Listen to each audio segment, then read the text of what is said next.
Welcome to the Good Times I Share. Today we're going to be sharing with you a very nice, simple, yummy, and tasty fritter recipe. We hope you're going to enjoy it as much as we did. So the first step to this recipe is you're going to get a nice big bowl, 2.5 cups of flour, half a cup of sugar, a quarter teaspoon of salt, and a teaspoon of baking powder. Make sure to use a sieve for your baking powder because you want to mix it in nice and smooth. Then you're going to get 15 grams of yeast. For the type of yeast I'm using, it's activated by adding in a teaspoon of sugar for this amount. So I just mix them up together until I get this nice liquid. Then my yeast is ready for use. So getting back to our flour mixture, we're just going to mix all those dry ingredients together, and then we're going to pour in our yeast. The next step is we're going to mix in our yeast gently and slowly like that. And after this, we're going to start adding in warm water.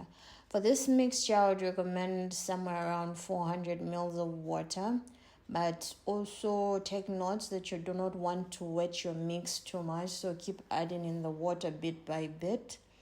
If the 400 ml seems like too much, you can add in a bit less or you can add in a bit more depending on what you want it to be like. So this is the texture we're looking for. Our texture is good. So now we're just going to cover this with plastic wrap and let it rest for about 2 hours on the counter.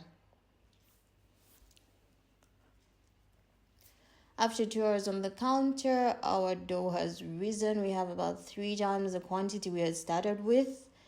And we're just going to remove the plastic wrap.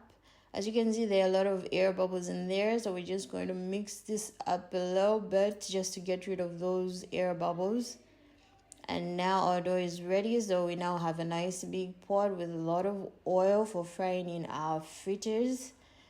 I'm not so good with doing them perfectly, so I just use a spoon to scoop them, and hopefully they give me a good size and a good shape.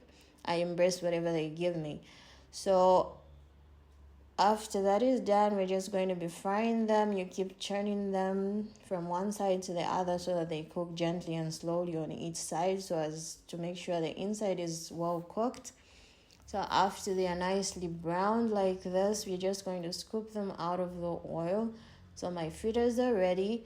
You're going to repeat this process with all the dough that's left.